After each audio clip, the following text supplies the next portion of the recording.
जैसे जैसे नकारात्मक शक्ति का प्रभाव बढ़ने लगता है, नेगेटिव एनर्जी बढ़ती है, तो पॉजिटिव एनर्जी को स्ट्रगल करना पड़ता है, संघर्ष करना पड़ता है। रावण को एक दिन उनकी माँ ने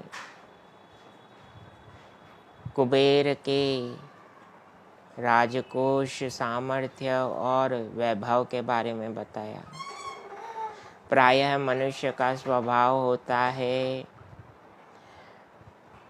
अपने सामर्थ्य पर ध्यान कम जाता है, किंतु दूसरे की यश, कीर्ति, वैभव हमें अधिक आकर्षित करती है। यह मनुष्य का स्वभाव है। अपने भाई कुबेर के वैभव को रावण ने देखा। रावण देखता है कुबेर पूर्ण रूप से स्वर्ण से लदे हुए हैं, सोने का मुकुट है, सोने के वस्त्र हैं, सोने के आभूषण से सुशोभित हैं। ऐसा लगता है कि सूर्य नारायण स्वयं रावण के सामने खड़े हैं। पुष्पक विमान के वैभव को देखकर रावण के मन में लालच पैदा हुई। लालच ईर्ष्या की जननी है। लालच किस बात की पैदा हुई? परिश्रम करके, प्रताप द्वारा, सामर्थ्य द्वारा अर्जित करने से लालच पैदा नहीं होती। लालच पैदा होती है दूसरे के बने बनाए सामर्थ्य को हड़पने की भावना से। रावण की माँ अपने बालकों को शिक्षा दे रही थी। कैसी शिक्षा दे रही है? रावण से कहती है, बेटा दशग्रीव, तुम पूरा दिन घर में रहते हो, तुम कोई प्रयास नहीं करते, तुम कठोर तप नहीं करते। अपने बड़े भाई कुबेर को ही देख लो। कुबेर की यश, कीर्ति, वैभव चारों दिशाओं में फैली हुई है। तीनों लोकों में कुबेर की जय जयकार होती है। तुम्हें कौन जानता है? बस यहाँ पर रावण की माँ ने उसे शिक्षा तो दी, किंतु कैसी शिक्षा दी? कुबेर से प्रतिस्पर्धा करने की शिक्षा दी है। अब जब आधार ही प्रतिस्पर्धात्मक होगा तो द्वेष तो बढ़ेगा ही भाई। कुबेर के मन में अपने छोटे भाइयों के प्रति स्नेह है। रावण हो, कुंभकर्ण हो या फिर विभीषण हो, उन सब को कुबेर दुलारते हैं, किंतु रावण के मन में कुबेर के प्रति द्वेष का बीजारोपण हुआ है। रावण निश्चय करता है कि मैं शीघ्र ही प्रजापिता ब्रह्मा जी का कठोर तप करूँगा। चुपचाप अपने दोनों भाइयों कुंभकर्ण और विभीषण को लेकर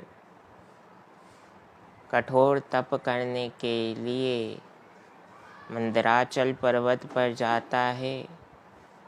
कठोरतम तपस्या करने के पश्चात जब ब्रह्मा जी का मन बना है कि रावण को वरदान दूं, तो रावण के सामने आए, कहने लगे, पुत्र आंखें खोलो, तुम्हें वर देने के लिए आया हूँ। फिर भी आंखें नहीं खोलता। स्वांग ढोंग दो प्रकार का होता है। पहला, एक दिखाना कि मैंने वास्तव में नहीं देखा, जबकि व्यक्ति देखता है। और दूसरा, देखते हुए भी इग्नोर करना, जो प्रायः हम जीवों को बहुत अच्छे से आता है। रावण ने भी आवाज़ तो सुनी कि ब्रह्मा जी आए हैं आशीर्वाद देने, लेकिन आंखें नहीं खोल रहा। ब्रह्मा जी ने एक दो बार पुनः कहा, फिर आंखें खोलता है।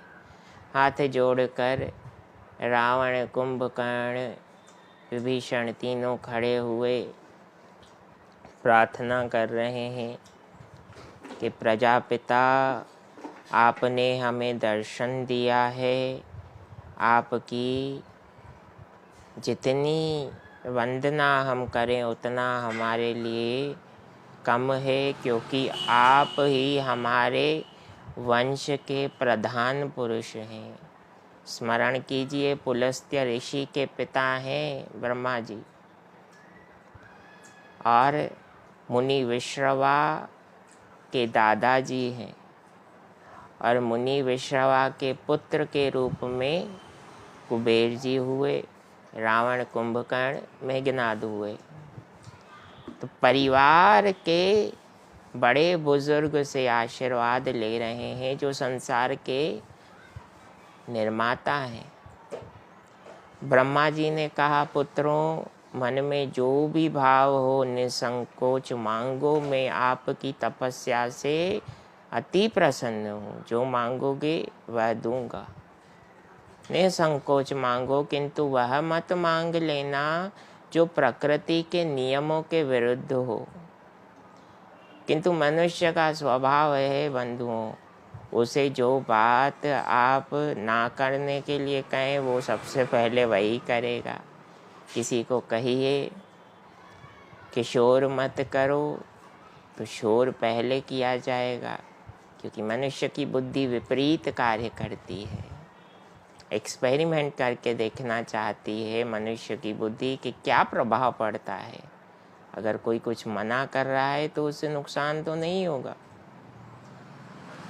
रावण ने सब कुछ सुना और कहा, पितामह,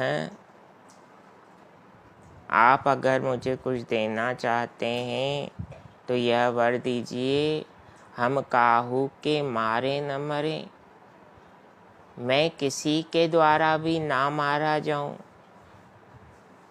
ब्रह्मा जी ने कहा, ऐसा कुछ मत मांगना जो प्रकृति के विरुद्ध हो। और रावण ने क्या कहा कि ठीक है, प्रकृति के विरुद्ध हो ऐसा नहीं मांगता, लेकिन अपने हित के लिए मांगता हूँ कि मेरा वध कोई ना कर सके, मुझे कोई ना मार सके, यानी मैं निरंकुश हो जाऊं। अंकुश की आवश्यकता बड़े से बड़े जहाज को स्थिर रखने के लिए होती है, उसी प्रकार से अनुशासन और नियमों की आवश्यकता मनुष्य को मनुष्य बने रहने के लिए आवश्यक होती है। रावण के इच्छा को जानकर, मन की भावना को जानकर ब्रह्मा जी ने कहा, पुत्र, तुम अमर होना चाहते हो, किंतु सीधे सीधे नहीं मांग पा रहे। लेकिन मैं तुम्हें स्पष्ट बता दूं, इस संसार का मृत्यु लोक का नियम इसके नामकरण में छुपा है। यह ऐसा लोक है जहाँ जन्म होता है मरने के लिए, व्यक्ति आता है जाने के लिए। यहाँ कोई भी अमर नहीं हो सकता। भगवान का अवतार भी होता है तो भगवान लीला पूर्ण कर अपने परम धाम में चले जाते हैं। इसलिए तुम और कुछ मांगो जो मेरे लिए देना आसान भी हो। रावण ने सोचा, ब्रह्मा जी ऐसे नहीं मानेंगे, कोई बात नहीं, मैं दूसरे तरीके से मनाता हूँ इन्हें। कहने लगा, ब्रह्मा जी, मैंने आपसे वर मांगा था कि मैं किसी के द्वारा भी न मारा जाऊं। आप वह वर देने में समर्थ नहीं है तो मुझे वर नहीं चाहिए। किंतु याद रखिएगा, कल को आपको संसार ही कहेगा कि एक और ब्रह्मा जी कहते हैं वर मांगो वर मांगो, और दूसरी ओर वरदान देने में संकोच करते हैं। ब्रह्मा जी ने कहा, वर मर्यादा में रहकर ही मांगा जाता है दशग्रीव। ऐसी वस्तु मत मांगो जो संसार के सिद्धांतों के विपरीत हो। रावण कहने लगा, मानव और वानर को छोड़कर अन्य कोई मुझे ना मार सके, त्रिदेवों द्वारा भी मेरा नाश ना हो। ब्रह्मा जी ने एवमस्तु, ऐसा ही होगा, कहा और रावण प्रसन्न हो गया कि वानर और मानव मेरा क्या बिगाड़ेंगे।